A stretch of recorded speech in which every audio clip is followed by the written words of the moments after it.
하드북 계약의 꽃이라고 불리는 시공계획서. 저희가 보내드릴 거는 작성 요령안 한부, 그리고 바로 작성 가능한 샘플 양식이 들어가 있는 거 한부, 이렇게 3부씩 보내드릴 테니까 요번에도 여전히 의심치 마시고 구독을 누르고 좋아요를 누르고 댓글을 달면서 서류를 넘겨드릴 수 있도록 하겠습니다.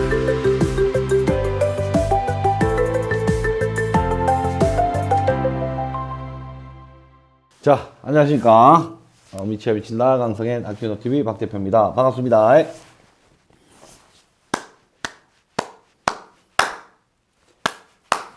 자, 저희 회사에서 또 사고를 쳤습니다. 로드FC, 격투기 로드FC 단체 굉장히 좋아하는데, 가장 좋아하는 이유, 로드FC를 좋아하는 이유, 정문홍 회장님이 의리가 굉장히 좋아요. 사람이 굉장히 좋으신 분입니다. 이게 매스컴이나 그 SNS, 유튜브 상으로 비춰지기에 건방지게 본다? 또는 너무 성격이 세다? 이런 식으로 좀 비춰질 수는 있는데, 실제로 전혀 그렇지 않습니다. 아직 이런 말 하기엔 조금 이르긴 하지만, 주변에서 보면 은근슬쩍 이렇게 넘어가는 사람들 많잖아요. 은근슬쩍 저희가 하는 업종에 있어서도 그래요. 건축주들도 그런 분들이 있지만, 하청에서도 그런 분들이 있어요. 잘못했으면 죄송하다. 맞는 거는 맞다. 아닌 건 아니다. 그렇게 대화가 돼야 되는데, 아닌 것 알면서도 은근히 씌우는 그런 분들도 굉장히 많잖아요. 근데 일단은 그런 성향이 아니세요, 일단. 아니면 아니고, 기면 기고. 저도 약간 그런 걸 좋아하거든요. 대화도 잘 통하고, 점점 더 가까워지고 있는 그런 상황에 있습니다. 그래서 스폰서 주원통하고 저희하고 로드FC하고 이렇게 또 작당을 또 한 개 하고 있습니다. 작당을 한 개 하고 있는데, 아무튼 이런저런 계기를 통해서 저희 지역인 창원이 아닌 서울에서 대회장을 맡게 되어가지고, 사실상 좀 늦게 이게 결정이 되어가지고, 창원대회 같은 경우에는 우리는 오퍼준 코드 할 때니까 우리가 여기서 대관 업무, 대회 업무 이런 걸 많이 봐오긴 했는데, 사실 시간도 급박할 뿐더러 지역이 서울이다 보니까 우리 본사 내에서 서버 해드리는 게 한계가 있더라. 그래서 로드FC 쪽에서 많이 움직여 주셨다 생각하면서 굉장히 감사하다고 말씀을 드릴게요. 일단은 촌놈이 상경해가지고 한 개 한다니까 주변에서들도 좀 많이 좋아하시고, 대회가 4월 13일 장충체육관에서 열리게 되는데, 그날도 많은 분들이 오실 것 같아요. 많은 분들이 오셔서 많은 에너지 받고 가셨으면 좋겠다 하는 생각이 듭니다. 자, 오늘의 컨텐츠. 오늘 컨텐츠는, 이것도 제가 할 얘기가 많아요. 할 얘기가 많은데, 저희 유튜브를 시청해 주시는 많은 분들은 아실 거예요. 사실 몸뚱이 하나 들고 태어나가지고 안 해본 일 없이 많이 해보다가 이까지 올라오는 데에 있어서는 굉장히 많은 시련과 굉장히 많은 손해를 보고 여기까지 올라온 상황입니다. 그 손해라고 말씀드리면은, 안 까먹어도 될 돈을 까먹고 배우는 경우가 굉장히 많았던 거예요. 제가 혼자 공사를 한 두세 개 이렇게 해 나갈 때가 사실 제일 돈 많이 번 것 같아. 제일 제 주머니에 돈이 많이 들어왔던 것 같은데, 이제 여러 개가 되고 규모가 커지면서 제가 스텝 바이 스텝 올라와야 되는 상황을 건너뛰었던 것 같아요. 지금 돌이켜보면요. 종합건설사가 상황에 따라서 급하게 일을 진행해야 될 때도 있어요. 근데 이제 그런 것들에서 문제가 생긴단 말이에요. 원칙적으로 안 하면 안 된다는 겁니다. 그래서 저희 회사의 업무 매뉴얼을 싹 만들고 있거든요. 설계팀, 공무팀, 재무팀 해가지고 연간, 주간, 월간, 일간, 시간별로 싹 다 업무 매뉴얼을 만들고 있는데, 이 만들면서도 지금 공부를 굉장히 많이 해요. 다른 어른들 만나서 얘기도 듣고, 교수님 찾아가서 얘기도 듣고, 실제로 종합건설을 운영하고 있으신 회장님의 말씀도 듣고 하면서 공부도 많이 하고 있는데, 일단 그 중에 또 가장 중요한 부분 중 하나라고 보여지는 시공계획서에 관한 내용에 대해서 좀 소개시켜 드리려고 합니다. 이거 제가 직접 만들었어요. 제가 직접 만들었고, 서울특별시하고 일반 시방서하고 국토부하고 국가건설기준법인가요? 뭐 그 표준시방서가 따로 있어요. 그런 어떤 서류들을 찾아보면서 시공계획서를 작성하게 됐는데요.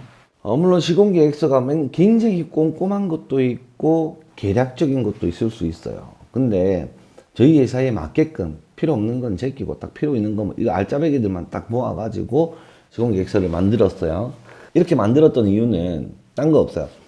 대규모 건설 현장 같은 경우에는 당연히 좀 꼼꼼하게 들어가야 되는 게 시공계획서겠죠. 표준 시공계획서 들고 들어가면 돼요. 근데 그렇게 큰 대규모가 아닌 어느 정도 규모의 건물을 짓고 그 부분에 대한 하도급을 맡기는 데 있어서 입찰도 아니고 민간공사에서 이런 빡빡한 시공계획서를 작성해서 제출해라고 하면은 할 사람이 없어요.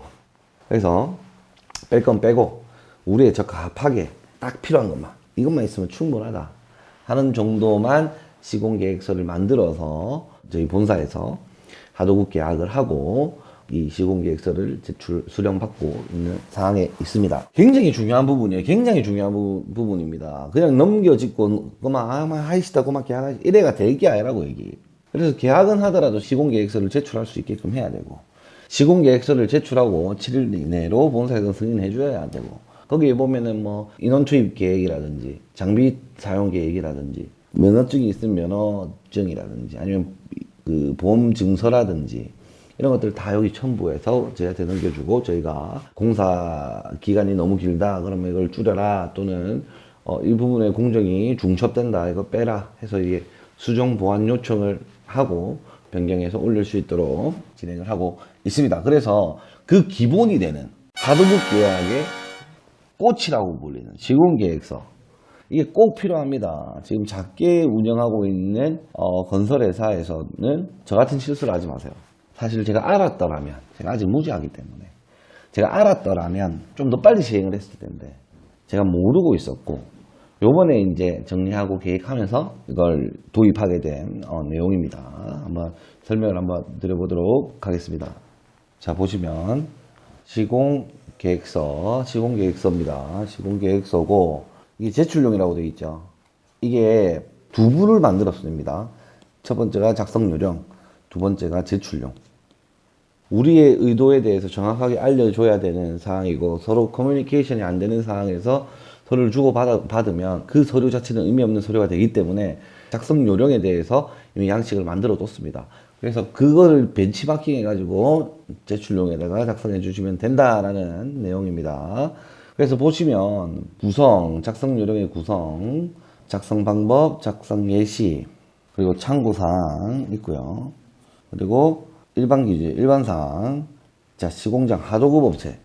시공자는 표준시방서 각 시방 기준의 공사에 대한 시공계획서를 작성. 원도국 업체의 확인을 받고 공사에 착수라고 되어 있죠. 원래 소규모 건축일 때는 이런 게 없었습니다. 이게 이런 것들이 있었으면 하도급에서 책임을 지었을 텐데 이런 게 없이 일을 하다 보니까 모든 책임이나 보수공사나 어떤 공사에 대한 문제, 추가금이 나오는 모든 현안들에 대해서 우리가 책임질 수밖에 없었던 거거든요. 그래서 시공계획서가 굉장히 현장 운영을 하는 데 있어서는 근간이 된다, 기준이 된다.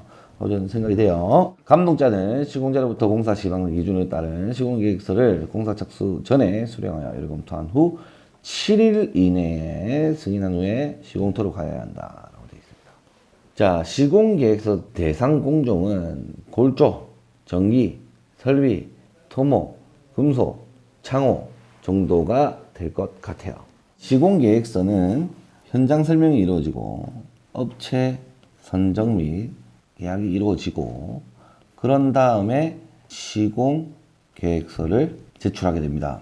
그래서 계약된 골조업체, 전기업체, 설비업체, 창호, 금속, 토목공사 급하게 가야 되고 제일 빨리 들어가는 종목에 안에서는 착공 30일 전에 시공계획서를 받는다라고 보시면 됩니다. 여기 작성 시기 있죠. 작성 시기 및 제출 내용을 보시면 총괄 시공계획서가 있고요. 공종별 시공계획서가 있고요. 변경 시공계획서가 있어요. 계획서가 있어요. 자, 총괄 같은 경우에는 계략적인 내용을 가지고 본사에서 협의를 하는 거예요. 타설 물량, 철근 물량, 언제 이런 물량들이 들어갈 것 같다. 인원은 몇 명이 필요하고 뭐 이런 거에 대한 계략적인 총괄 시공계획서를 작성을 합니다. 이건 어디서 한다? 본사에서 해요, 본사. 본사에서 하고, 자, 그 본사에서 잡은 그 계획서를 토대로 각 공종으로 불출합니다. 우리가 작성한 양식대로. 주면, 거기 양식에 적혀 있는 대로 계약된 그 하청업체에서는 서류를 작성해서 저에게로 보내줍니다. 공사를 어떻게 할 건지. 자, 이 업무에 대한 일을 해당 공종 착수 30일 전에 이런 업체들로부터 시공계획서를 받아야만 한다. 그 정도는 돼야 이 서류를 받고 이 내용들을 가지고 저희가 또 마지막에 최종 시공계획서를 작성해서 그 최종 시공계획서를 토대로 공사에 들어간다라고 보시면 됩니다. 기재할 중요 항목, 기재 사항에 대해서 한번 보실게요. 개요, 조직표, 공정표, 시공 절차 및 방법, 장비 투입 계획, 자재 투입 계획, 인력 투입 계획이 필요하고요. 환경관리 계획, 교통관리 계획, 시공자 제출 서류라고 되어 있습니다. 내용을 보면은 자, 착공 단계에 책자 내에 첨부해야 되고 전 공종을 포함한 계략적인 총괄 시공계약서를 작성을 하고 30일 전에 해당 공정에 대한 상세한 공정별 시공계획서를 제출을 합니다. 그런 다음에 변경이 필요할 때는 변경을 해야 되고요. 한번 밑에 볼게요. A, B로 이루어진 공사에 대한 시공계획서 불출 절차. 자, 먼저 작성하죠. 1번 넘어갑니다. 2번에서 바로 내려왔어요. 미승인. 이거는 승인.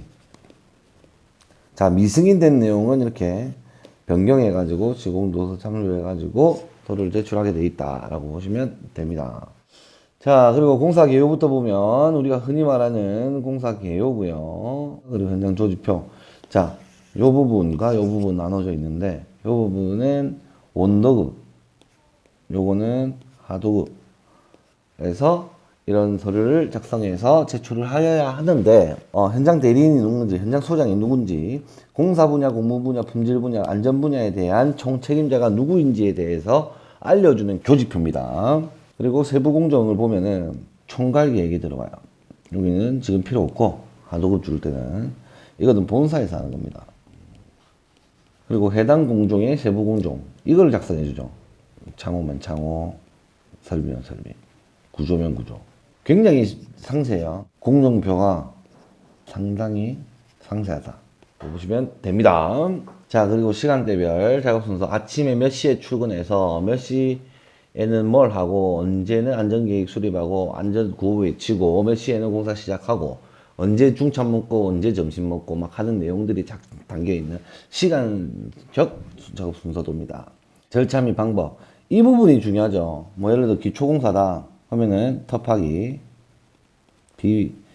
필름 설치라든지, 버림 타설이라든지, 이거에 대한 거는 공사 내용, 이거는 공사 방법. 자, 기초공사에 대한 이 부분은 공사 내용이고, 이 부분은 공사에 대한 방식이에요. 터파기 어떻게 하는지 구체적으로 작성하게 되어 있습니다.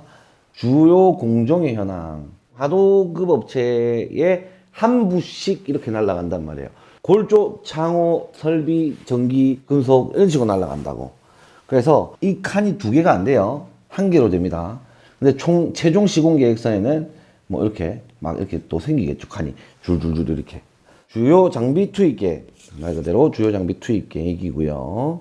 주요 자재에 대한 투입 계획, 이것도 굉장히 중요합니다. 철근 콘크리트 팀인데 시공 계획서에다가 1층 공사하는데 철근이 50톤 들어가고 2층 공사하는데 50톤 들어간다.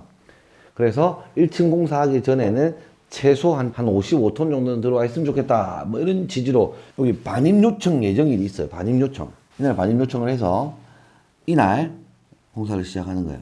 이렇게 하고 인원수를 적어야 되거든요. 뭐 2명, 3명, 3명, 3명 이런 식으로. 아니면은 명이 아니고 자재니까요. 5톤, 5톤, 5톤, 5톤. 아니면 25톤, 25톤, 25톤, 25톤. 총 철근이 100톤이라 가정을 했을 때 뭐 이렇게 쓸 거다. 라는 계획이 나와야 하는 겁니다. 그래서 이것만 있어도 사실은 좋아요. 본사에서 판단하는 게 굉장히 좋습니다. 그리고 인력 투입 계획, 요 인력 투입 계획 있죠.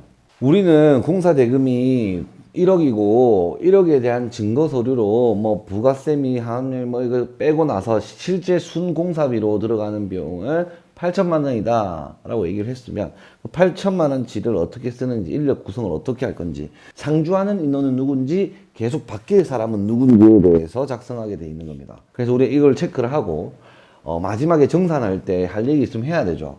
야, 너희 120머리 잡아놓고 50대가리밖에 안 났다. 뭐 할 수 있는 거잖아, 우리가. 물론 그렇다고 해서 우리가 해줄 수 있는 건 없어. 얘기를 하면서 다른 뭐 한 개라도 얻게끔, 또는 우리가 한 개 주고 우리가 한 개 얻고 뭐 그렇게 하든 할 수 있는 어느 정도의 그 거리가 디스턴스 좀 생기니까 이런 것들도 굉장히 중요하다라고 보여집니다. 그리고 환경관리 계획인데요. 요즘에 환경에 대해서 굉장히 우리 시민사회가 굉장히 예민합니다. 그렇기 때문에 환경관리에 대해서 충분히 체크리스트를 작성해서 진행하여야 하는데, 여기에 보면은 내용들이 다 있어요. 시공사, 원도급사가 해야 되는 거 있고 하도급 대체해서 해야 되는 것들이 있습니다. 그래서 그 부분 협의해가지고 폐기물은 네가 치워라, 아니면 폐기물 내가 치울게, 돈 좀 까자, 뭐 이런 식으로 협의를 한다고 했죠, 하도급이랑. 자, 그래서 체크리스트도 좀 외우고 있으면 좋을 것 같다라는 생각이 들어서 보내드리는 겁니다. 자, 그리고 교통관리계획, 예를 들어서 공사를 하는 데 있어서 레미콘을 사용해야 되는데 한 차로를 다 사용해야 된다, 아니면 인도가 있는데 그 인도를 부수고 길을 만들어서 좀 써야 된다, 뭐 그런 형태일 때 교통관리 계획을 쓰죠. 그리고 또 이런 것도 있어요. 레미콘이 들어오는데 여기가 커브말이라서 반대편에서 이리 날라오는 차는 이 레미콘을 못 볼 수 있다. 그러면은 신호수 투입해가지고 옆으로 가시오 하잖아. 그런 부분들도 인원 투입 계획도 필요하다라고 보시면 됩니다. 그리고 마지막으로 들어가는 게 있어요. 이게 또 진짜 중요합니다. 시공자 제출 서류예요. 사업자 등록증, 건설업 면허증, 성급이행 증권. 뒤에 없는데 저희가 보내드릴 거는 뭐 있냐면 계약, 이행, 보증서, 그리고 동장, 사본이 있고요. 그 정리된 내용으로 아마 보내드릴 텐데, 저희가 보내드릴 거는 작성 요령안 한 부, 그리고 바로 작성 가능한 샘플 양식이 들어가 있는 거 한 부, 이렇게 3부씩 보내드릴 테니까 요번에도 여전히 의심치 마시고 구독을 눌리고 좋아요 누르고 댓글을 달면서 서류를 넘겨드릴 수 있도록 하겠습니다. 이거 제가 굉장히 처음 잡을 때 힘들게 잡은 거예요. 굉장히 힘든 게 잡은 건데, 저 같은 사람이 또 어딘가에는 꼭 있을 것이다. 이런 피해를 안 보고 살아갈 수 있게끔 우리가 조금 헌신을 좀 하자. 처음부터 그런 취지로 우리가 유튜브를 했었잖아요. 이게 경영 가이드 그 콘텐츠를 할 때는 저희가 힘들게 만들었던 서류들, 생각해서 만들었던 업구들 전부 다 사용할 수 있게끔 무료로 서류를 보내드리는 거니까, 필요하신 분들은 댓글 꼭 달아주시고, 오타가 있을 수도 있고 그럴 수 있습니다. 그런 거 있으면 고쳐 쓰시면 되고, 회사 경영 방침에 맞게끔 수정하셔도 됩니다. 그래서 시공계약서에 대해서 오늘 한 번 더 말씀을 드렸는데, 이게 굉장히 중요하다. 나중에 그 책자 하나 꺼내보면 거기 그 현장에 대한 모든 내용들을 알 수가 있기 때문에 이 점이 굉장히 중요하다라고 보시면 되고요. 자, 이상으로 이번 영상 마치도록 하겠습니다. 구독과 좋아요, 알람 설정까지 부탁드리겠습니다. 감사합니다.